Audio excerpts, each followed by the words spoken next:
Hello, how's it going? Hope you're doing well. Today I'm playing Naya in Historic Best of 3. Before I get into the deck, the usual YouTube stuff, like, comment, and subscribe if you can, thank you very much. And information about the timestamps and deck list are in the description, just in case you want to jump ahead to the first game. Now the first thing you're going to notice is that the intro looks a little bit different. I'm trying a new style. Please let me know what you think about it. Now, Naya. Why are we playing that now? That's because Historic Anthology 5 gave us Atarka's Command, an instant speed spell for a red and a green that does a ton of stuff. It says choose two. Number one, your opponents can't gain life this turn. Pretty relevant in Historic, lots of decks are always trying to gain life. Number two, deal 3 damage to each opponent. It's a bit of a shame that it can only go to each opponent and not to any target. Still, it's a burn deck, and a lot of the time that 3 damage is going to be very relevant. Number 3, the weakest of the options, you may put a land card from your hand onto the battlefield. Still, once in a while, it is relevant. And the 4th option is creatures you control get +1/+1 and gain reach until the end of turn. How sweet is this card? It just does a little bit of everything, and I can't wait to play with it more. Now, since we are pumping up our creatures, we have the usual suspects. It's the Wizard Gang. We have 4 Lumomancers, 4 Soulscar Mages, 4 Lava Runners, and 4 Pyromancers. All of these cards are going to come down fast, hopefully deal a little bit of damage to the opponent's face, and they're all going to work very well with the instances and sorceries in our deck. Now, I already mentioned Atarka's Command. We're running 4 of them, but we have more 3 damage spells. We're, of course, playing 4 Wizard's Lightning, 3 Skewer the Critics, and 4 Lightning Helixes. That means we have 15 total spells that deal 3 damage directly to the opponent's face. Now, originally I had 4 Skewer the Critics in the deck, but I dropped one of them to increase the land count up to 19. And then I also had Lightning Strike in the deck, but you know what? It turns out Lightning Strike might not be good enough for Historic anymore. You take a look at Atarka's Command and Lightning Helix for 2 mana, they're either gaining life and dealing 3 damage or pumping our creatures and dealing 3 damage. Now suddenly Lightning Strike only dealing 3 damage for 2 mana is not quite good enough. To round out the spells in the deck, we are still playing 4 Shocks. Instant speed interaction is always going to be important. Pillar of Flame as a 2 of, because it exiles and it can also go face. It's an awesome card. And then finally 4 Light Up the Stage just to give us a bit more gas when we need it. Now, the big problem with Naya is definitely going to be the mana base. It's not that great for us. We do have 1 fast land. We have Inspiring Vantage. We're playing 4 of them. And we also have 8 shock lands. We have 4 Sacred Foundries and 4 Stomping Grounds. So that's a pretty good start. But then things get a little bit iffy. Now, I've seen other decks in this Naya archetype playing the pathways. And in my opinion, the pathways are not going to cut it. Let's say it's turn 2 or turn 3, I have this pathway in hand and I have Atarka's Command in hand. If I play this pathway out on the green side, sure, I get access to my Atarka's Command for this turn, but going forward, that green mana is going to become a liability for us, and I think for the most part, we want every land in our deck to be producing red mana.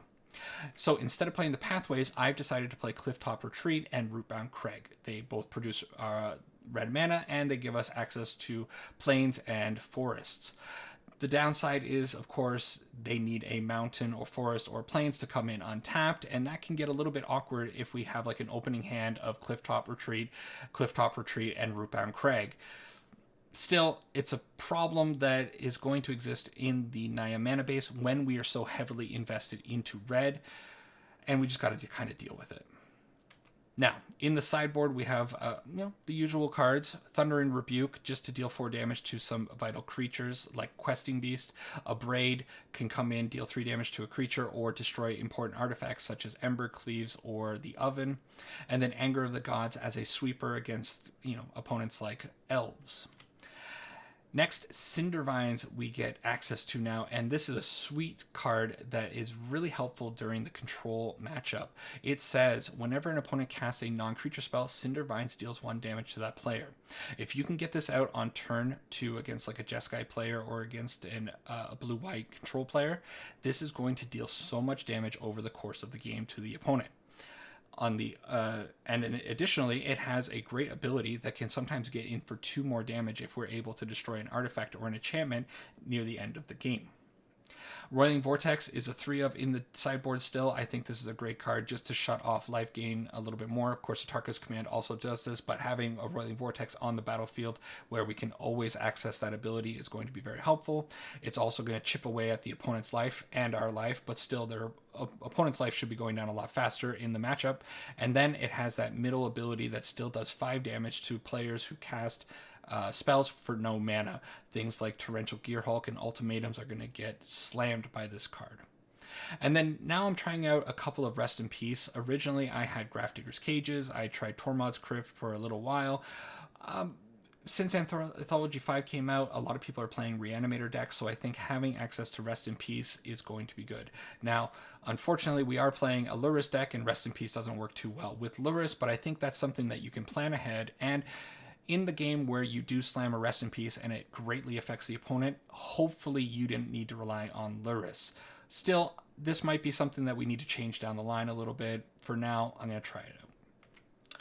So that is the build of Naya Burn. Going to run it through a few games, see how it works. I'm hoping our mana base goes smoothly because I really want this to work out. See you over there.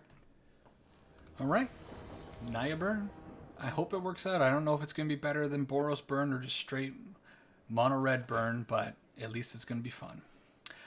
So, opening hand, we see the awkwardness already of the mana base, but I think it's going to be okay. We can, of course, go out with Inspiring Vantage and follow it up with Sacred Foundry, but this Atarka's Command might get stranded in our hand for a little while.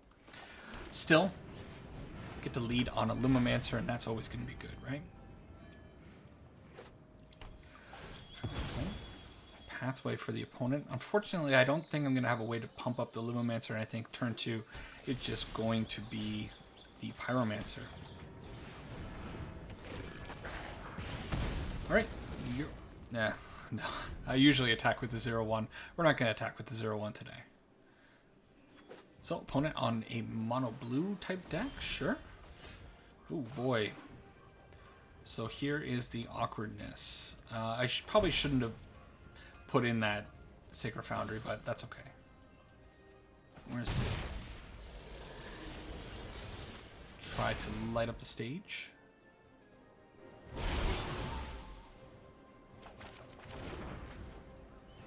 Oh boy, here we go. I did go up to 19 lands. Usually I play 18 in my burn decks, but I thought with the more awkward mana base needing green, I thought, well, I'll put it up to 1 more.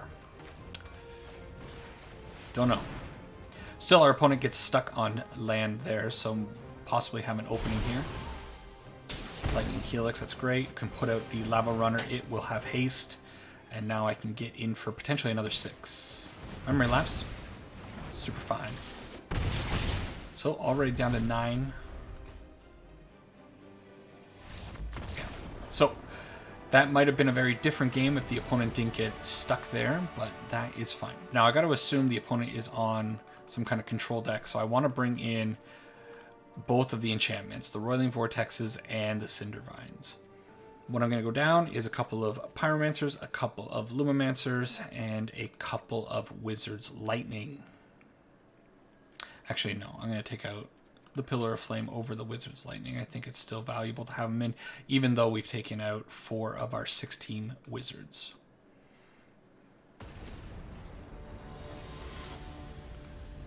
I'm a little bit late. It's been 5 days, I guess, since it's been out. I'm going to be putting this video out on Monday, if all goes as planned. Okay, opening hand's fine. Have you seen other people trying to make this deck work? Let me know. Again, Atarka's Command getting stranded in the hand, a little unfortunately. But that being said, I'm not playing a ton of green sources at the moment.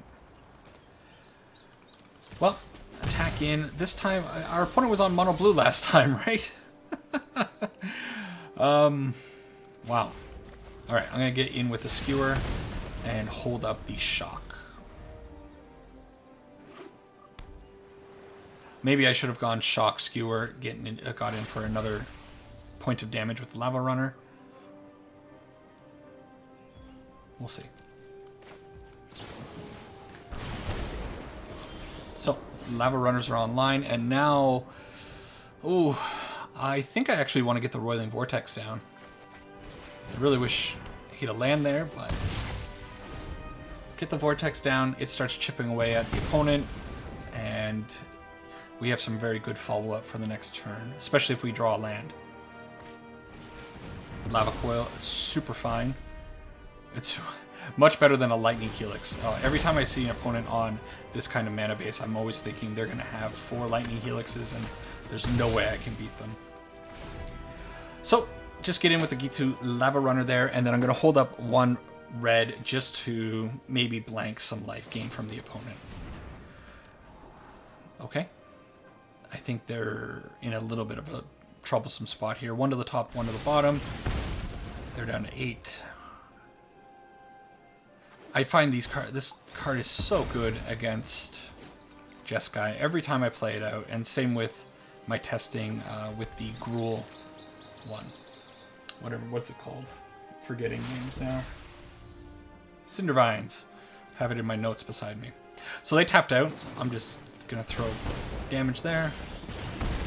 Take 1. Didn't draw a land. So they're still dead? Okay, go Roiling Vortex. Pew. Clean. Very, very clean game 1. Love opening it up so well. Next one. Alright, more Naya burn.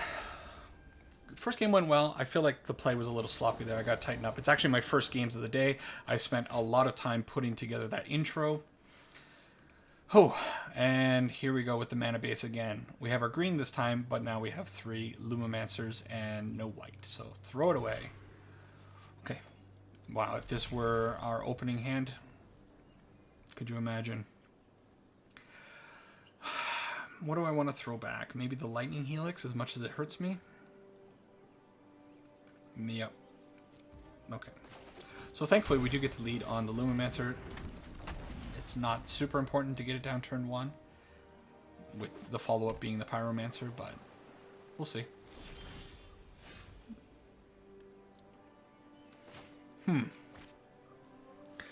So I could Wizard's Lightning, get in, and then light up the stage. Probably the best idea, yeah. No, that's what we're doing. So we're going to get in for 7, potentially. I doubt they have, like, an unsummon here.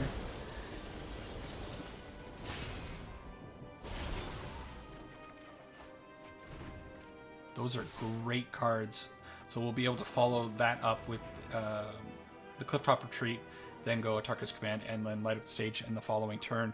And that could be, you know, another 8 damage. If they don't have anything on turn 3. Maybe this deck is very, very real. The opponent's digging. They know they're in trouble. Alright, here we go. So, Atarka's Command. +1/+1, 3 damage to ya. Get out the light up the stage. Try to find a couple more good cards. Hey, those are agreeable cards. Land off the top next turn will be kind of cool. Still, we're actually going to go definitely Pyromancer into Pillar of Flame pretty much no matter what. It is a land, okay. We're just bullying the opponents down. What's going on with them? So, I have to assume, again, Slinger deck, although this Agadeems is throwing me off. I don't know what that means. What kind of Simic deck is running in Agadeems with Yorion? So do I want to bring in the Roiling Vortex? I mean, it might be an Ultimatum deck, right? We'll bring in a couple of Cindervines. I kind of think they're going to have more removal this time. Fatal Pushes and such. So go down a couple of Lumimancers. They're usually the weaker card in the deck. They're just too vulnerable and they just kind of sit there sometimes. Actually, no, I changed my mind. I want old Pyro. Alright, so not putting in the full 3 of Cindervines, but I think maybe they could be relevant. Again, I don't know what's going on. We saw Brainstorm, Agadeems, and a Yorion, so All right, opening hand looks fantastic. Throw it away. This one's okay. We can get rid of the lightning helix since we don't have the white mana yet. It'd be nice to keep it, but it's just safer that way.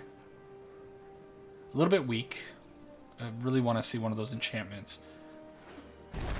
Agadeems for the opponent. You know what? I'm going to throw out the Lava Runner. Yep. Next turn, go out with the Pyroman. Okay. Does that change things for me? I'm going to attack. Okay. Just getting one. Going to put out the Pyromancer. And then on the next turn, if we draw a land, we got a lot of options. If we don't draw a land, we still got a couple of options. We can go Wizard's Lightning into Skewer. With the land, we can go Atarka into Wizard's Lightning or Atarka into Skewer. It doesn't matter what they take with this Thoughtseize, really. Incubation Druid is such a cool card. One I wanted to build around in EDH a little bit, but I don't think I ever ended up picking up any. So they take an Atarka's Command. 2 damage to themselves. Land, please. No land. I think I probably want to do the Wizard's Lightning, Skewer the Incubation Druid now. If we lose the Wizards, it could be a little bit harder to get that Wizard's Lightning off later on.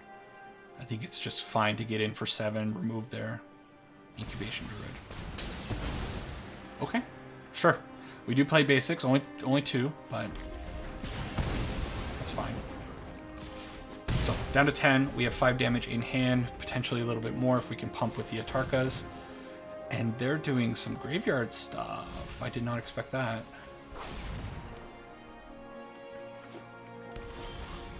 Wow. Well, if I do this now, I think I do this now while I can.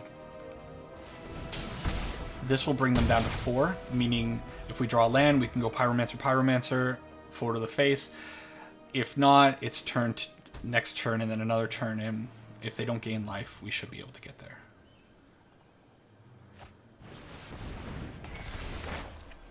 Mill 3 cards, then you may put an elf onto the battlefield. They get a Find Broker. Okay, the opponent's doing something very neat. Okay. A little unfortunate, but they have 1 turn to what? Gain a little bit of life. Maybe Inquisition of Kozilek to get rid of this. I don't imagine... This is super neat, but... I don't know. Notice they put a -1/-1 there. Oh, they did gain life. Where did they gain life from? Oh, shoot. Oh, shoot. Okay. So, turns out Tolsmir does a lot of cool stuff, and it's a card I haven't really read very much. It says, whenever a wolf enters the battlefield under your control, you gain 3 life. That creature fights 1 target creature you don't control. So I decided to pass that turn holding up the Atarka's Command, just in case they're able to make a wolf. I can turn off the lifelink, deal 3 damage, and then on the follow-up turn, Pyromancer. That's the plan, at least. They brainstorm, sure.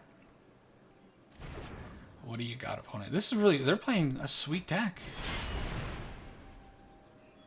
Okay. That's fine.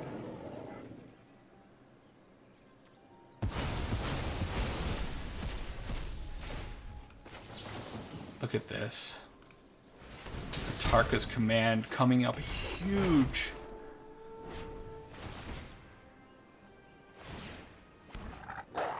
This is terrifying. We're dead next turn. We would be dead next turn.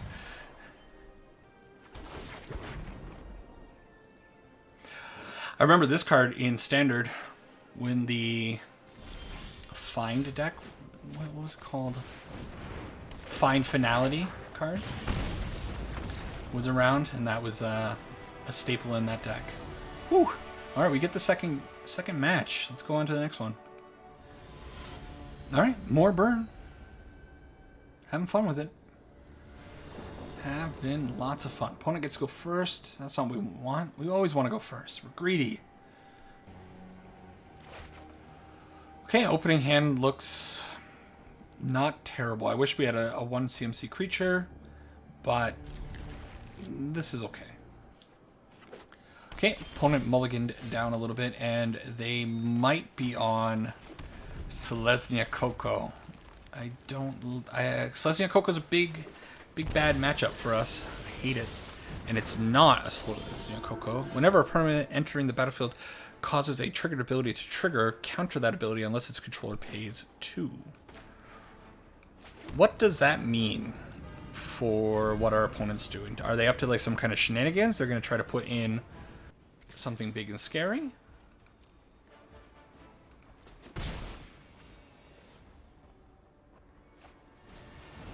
Dreadhorde Arcanist. Okay. I don't really see the synergy between the Proctor and the Arcanist, but I don't like Arcanist, so I'm going to get rid of it. I could now get rid of the Proctor. I'm terrified of this thing. I don't know what kind of shenanigans the opponent is up to. It could just be a hate card, though, in which case it's not too scary. Let's play into it a little bit.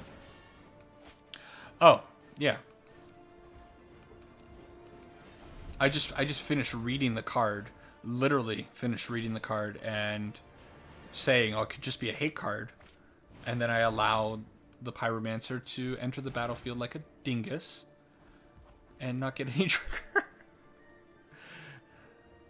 But they're struggling with lands, so we might be able to take advantage of the bad situation the opponent's in.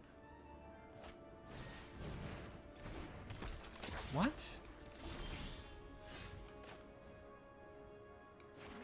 What do I do? Do I shock face and then light up the stage, or do I just kill the Soulscar Mage with the shock and deal with the Proctor later? I'm so unfamiliar. This is literally the first time I've ever seen this card being played, and I don't know what it means. I think I'm doing that. I think I'm also going to full skewer on the Proctor just to get in for 2.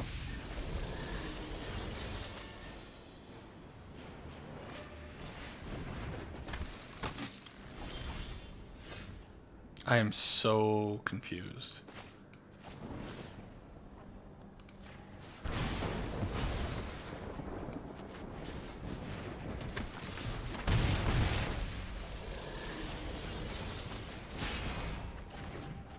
Yeah, those are good cards. Yeah, I'm gonna hold them all actually for now. Maybe I could have put out the Lava Runner. Okay, so the opponent getting stuck at 2 mana helped us tremendously. But have you ever seen a configuration like this? Is this a feather deck? Is that what that is? And but what's the green for? That must be what it is. It's a feather deck. And the Proctor is just a way of stopping triggered abilities. So I think Feather's is it a 3/3 or a 4/4? I'm not 100% sure. But I'm going to bring in the Thundering Rebuke. And then I'm wondering if I should also bring in the Anger of the Gods. Now, the problem is the 10th District Legionnaire gets +1/+1 counters, and it's going to very quickly get out of the range of an Anger. But I still think maybe 1 or 2 could be good. I don't feel super great about Pyromancers in this matchup or Lava Runners. We'll try like that. I gotta tighten up my play. The weekend I didn't do anything yesterday. Just hung out, watched movies, and I mean my play is already sloppy. I should probably get a little counter at the bottom, the misplay counter, my own recognized misplays, and then misplays people mention in the YouTube comments, which appreciate every single one of those. Someone pointed out a very good one the other day, a lethal I missed with Vito in the Absent Angels game. Fantastic play that he pointed out. I wish I were a little bit more attentive to those kinds of details and played tighter, but I play fast and I jump around to decks. I know it's not really an excuse, but That's kind of what's happening. Okay, hand looks pretty good. I don't know if I should wait on these creatures and maybe expect an Anger of the Gods. No, let's just get out with the Lumimancer. And then if the Anger needs to happen later on, it can happen. We don't know if we're going to hit anyways. The Proctor. Yeah. We're just going to do this. And then next turn, hopefully we draw a land. And we can go Atarka's Command into Skewer, a swing with the team. And it's going to be one heck of a swing. They do hit their third land this time, so they are alive. Okay. What could they have? What could they have?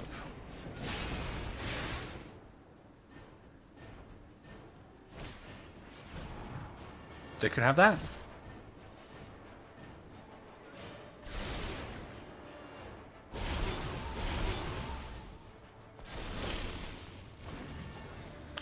Okay, well, we can still get in with the Lumimancers. There's no reason to swing with the Soulscar Mage. If they want to block the Proctor with the Lumimancers with the Proctor, cool for us. Otherwise, they're down to 9. Down to 9. And we have pretty good follow-up coming. They're digging with Defiant Strikes. Okay. Soulscar Mage, sure. I really want to know what that green is for. Okay, a shock. Do I just attack in Atarka's Command? Sure.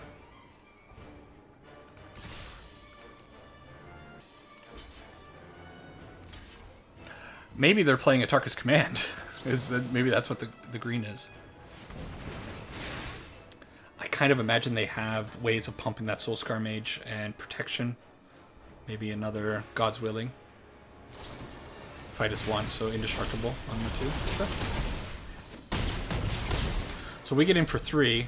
Nothing dies, but there are a lot of spells in our deck that just win the game for us right here. Do they have a board wipe? If they have a board wipe, they lose. Why didn't they Clarion? Okay, come on. So this is a card actually took me a long time to figure this card out too, because I don't usually when you have these choice cards, it says choose one and it gives you A and B. This one says choose one or both, which is such a weird thing. Why not just have it be both options are happening? So the opponent definitely could have given them creatures lifelink. No, they would have died anyways, right? What am I saying? They would have died.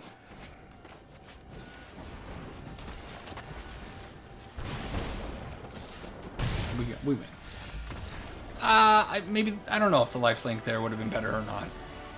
I didn't consider that they would have just died to the thing anyways. Big brain, you know. Let's play one more.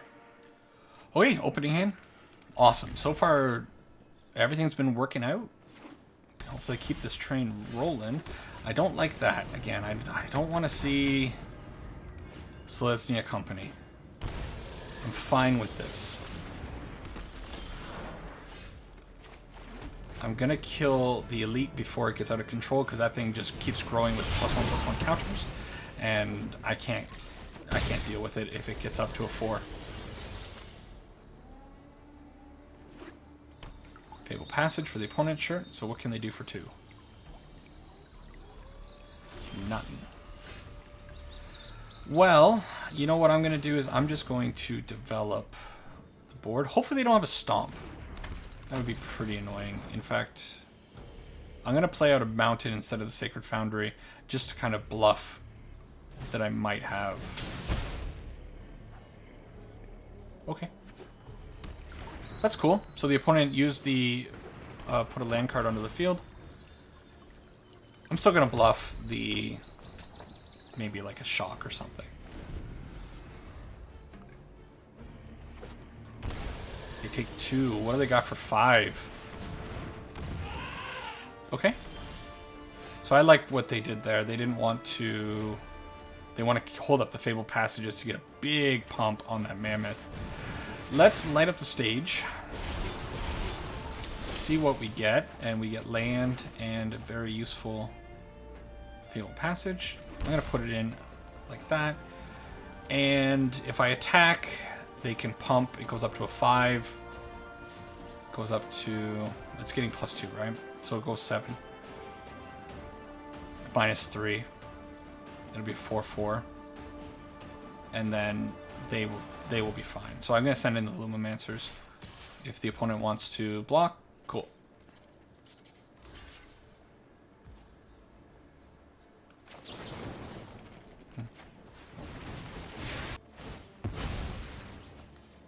Soulscar Mage is so strong. And now if they have a way of dealing with the Soulscar Mage before that Wizard's Lightning resolves... Oh, what? Blossoming Defense? Amazing play by the opponent. I love Blossoming Defense. It's one of my favorite cards from Kaladesh. And it's a blowout when you play it. It's like a Settle the Wreckage. I talked about Settle the Wreckage a few days ago. Is the opponent just going to smash for 7?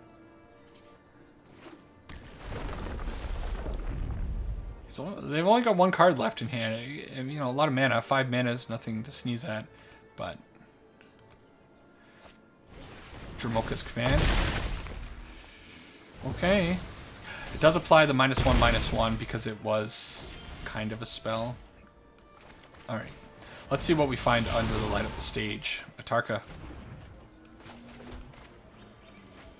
I'm doing this while I can. Let's race, opponent. You got 1 turn to gain life or to kill me. That's a land. So sorry, opponent. Ooh, we had them on 2 fronts. It's cool. What? The opponent's playing such neat cards.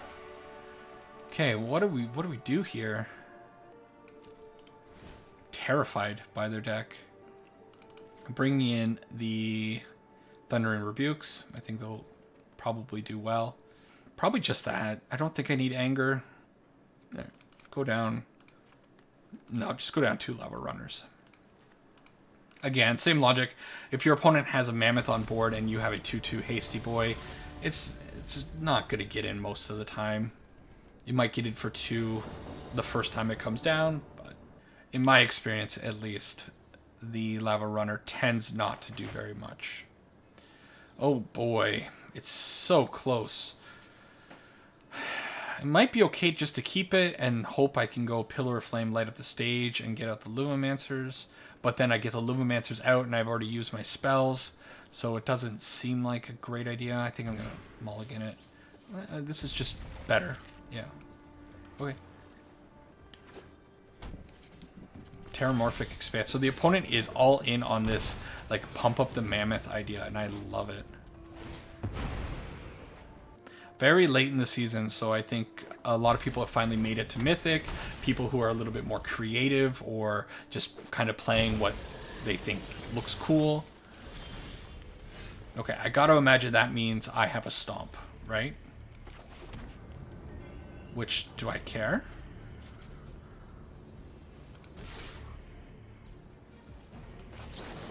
I'm gonna do this. They Stomp. I Wizard's Lightning. No? Okay. So I'd much rather do a light up the stage here. Hold on to the Wizard's Lightning. I don't know what that shock was all about. Oh yeah. I mean, that makes sense. That's so aggressive though, to take... I don't know if I agree with taking 2 damage against a fairly aggressive deck just to get a land onto the field. To cultivate.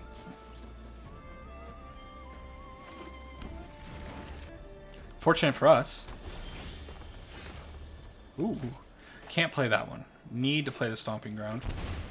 Let's do this, this. Get in the extra damage while I can. 3 is not 2, which is a little annoying, but we'll see. Our deck shouldn't have a problem from 13. Finding an extra couple points of damage. Although, now we're not getting in. Okay, off the top.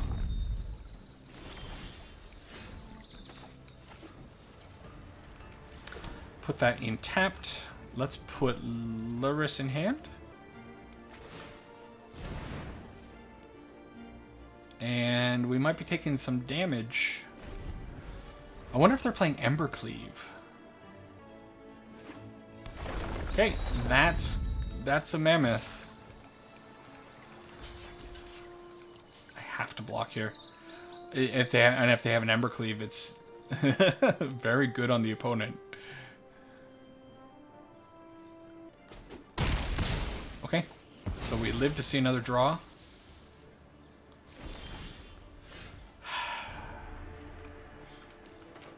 Not great. Not great.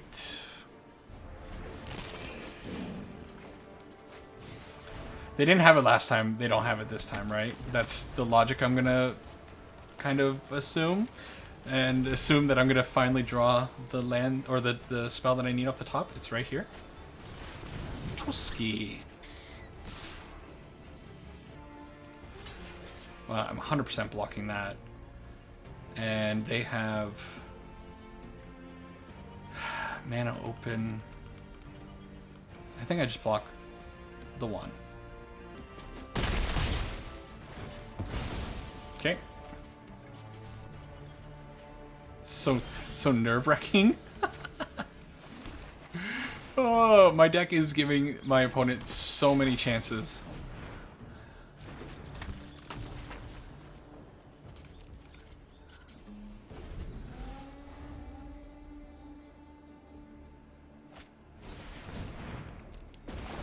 Okay, that's terrifying.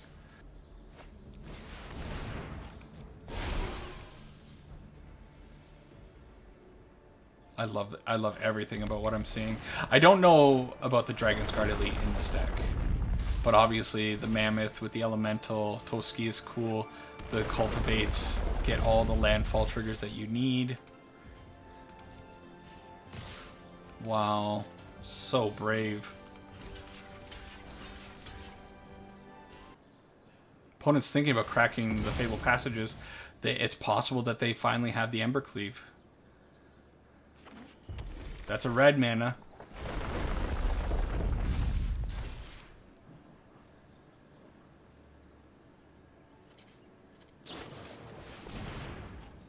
Okay.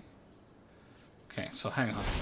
So I gotta be careful here. Atarka's is going to kill me. Right? 3, put +1/+1s on everything. So now I have... No, I gain life here. Oh my god, math is annoying. It's fine, resolve. Yeah, I'm still at 9. A white mana.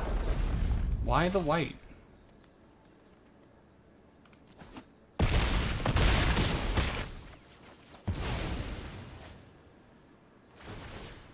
I don't understand what's happening.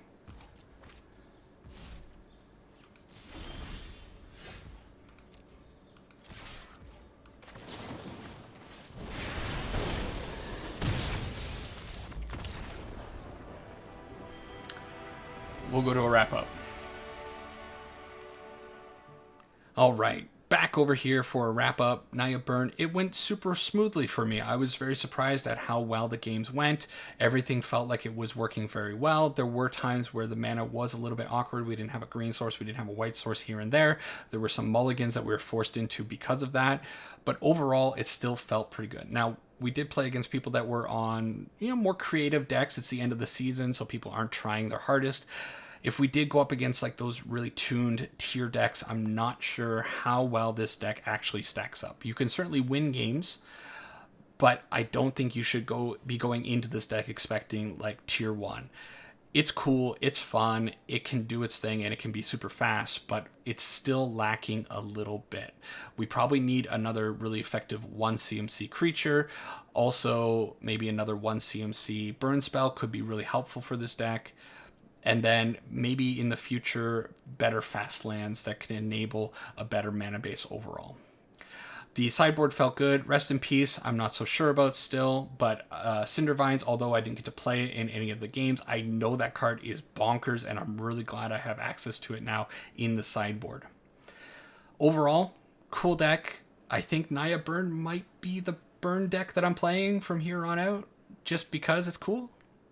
Thanks for making it to the end of the video. Take care. See you in the next one.